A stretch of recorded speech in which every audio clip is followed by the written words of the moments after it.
Vou dar uma polemizada aqui, trazer uma opinião e algumas informações para te dar uma refletida sobre esse assunto da Lava Jato, porque ontem vieram à tona várias notícias acerca de algumas nulidades ou de mudanças nos processos de réus bastante famosos que teriam sido condenados ou foram condenados anteriormente por força dessa operação, né? Essa operação que acabou criando inquéritos policiais que viraram forças-tarefas do Ministério Público, que por vezes apresentou as respectivas denúncias, as ações criminais, portanto foram julgadas. Mas ainda vários desses casos, obviamente, tramitam no Poder Judiciário, né? Inclusive vários deles, em última instância, lá no STF. E lá no STF, alguns tempos atrás, todos sabem, acabou prevalecendo um entendimento no sentido de que haveria uma ofensa à paridade de armas, à isenção do julgador, e isso traria alguma suspeição e nulidades às condenações, ou seja, é como se o julgador não tivesse seguido à risca o que a legislação determina e agido em algumas situações de forma além do que deveria, além daquela posição enquanto julgador equânime que escuta os dois lados, analisa a prova produzida nos autos e emite um parecer que a gente chama de sentença, né? Condenatório, absolutório, seja lá o que for. Isso teve vários desdobramentos, porque também envolveu casos de acordos de leniência, o pessoal chama de delação premiada, enfim. Mas a questão toda é a seguinte: eu vi que o pessoal ficou muito enfurecido, li várias manifestações nas redes sociais raivosas, indignadas, mas eu creio que pode estar havendo alguma confusão quando alguns estão se manifestando. Vejam, eu entendo perfeitamente a indignação com o sistema de corrupção que inequivocamente estava instaurado e infelizmente talvez ainda esteja no Brasil, especificamente com alguma conexão com a Petrobras, tá? E isso é fato, inclusive houve várias confissões nesse sentido, né? Isso é uma coisa. Outra coisa é a forma pela qual réus são julgados dentro do sistema judiciário. E a gente precisa entender que o Poder Judiciário é formado num cenário no qual nós temos que ter uma figura imparcial, o juiz, que recebe, e aqui vou falar na esfera criminal especialmente, né, de uma parte especificamente que tem uma função acusatória, tá, uma denúncia, imputando o crime, trazendo as respectivas provas, especificando por que aquelas condutas incidiram em determinados dispositivos legais e tudo mais. E do outro lado, obviamente, o réu vai estar apoiado nos seus advogadas que vão defendê-lo, né?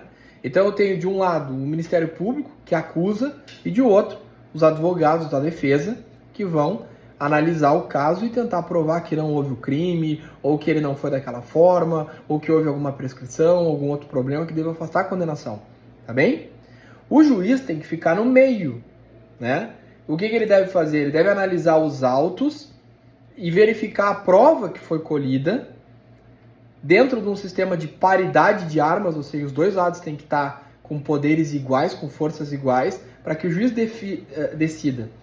É muito perigoso quando o juiz começa a se conectar demais com um dos lados dessa balança que eu narrei aqui. Por exemplo, é no mínimo estranho quando um magistrado se comunica reiteradamente, fora dos autos, com um representante do Ministério Público, né? Por quê? Porque ele seguidamente está conversando, além do que seria normal. Uma coisa é o advogado ou o representante do Ministério Público pedir para conversar com o juiz. Normalmente isso é feito às claras, em gabinete, ou através de contatos sociais, videoconferência, troca de e-mails, até por aplicativos de mensagem, mas de forma clara. Agora, uma outra coisa é se o magistrado mantém uma conduta de reiteradamente estar muito alinhado com o membro do Ministério Público. Aí eu dou um exemplo. Uma outra coisa que também é muito perigosa e, no mínimo, gera estranheza é quando o juiz começa a ficar socialmente reconhecido como justiceiro, ou perseguidor. É quase como se ele vestisse a capa do Batman, né? Desculpa pela brincadeira, mas tivesse a função de averiguar, acusar e ele mesmo já decide e resolve. E depois fica só torcendo que os outros juízes acima dele, de segunda instância e terceira instância, mantenham o que ele decidiu.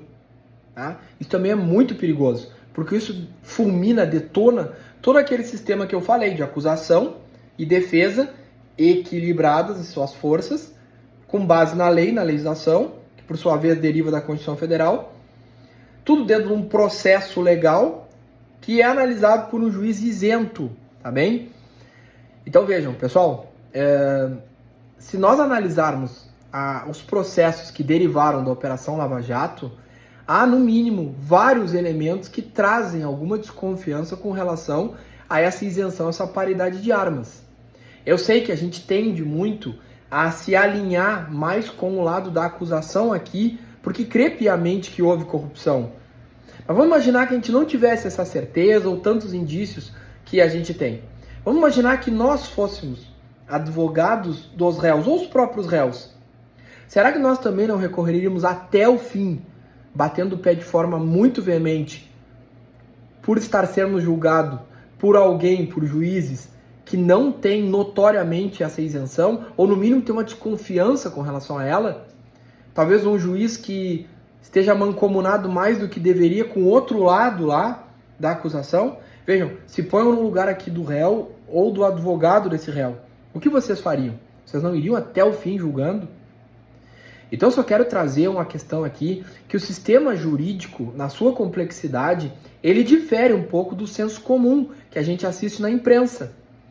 E a gente tem que ter algum cuidado ao se manifestar sobre questões jurídicas e exclusivamente trazer a nossa opinião sobre o que achamos que deveria ser, o que na nossa cabeça é o justo. Não estou dizendo que a gente não pode fazer isso, é óbvio que pode, mas a gente tem que cuidar para não querer detonar todo o sistema posto com base com a nossa percepção de justiça, porque às vezes ela não se coaduna com a realidade. A gente tem um viés que todos têm, é de julgar a realidade de acordo com o que a gente enxerga.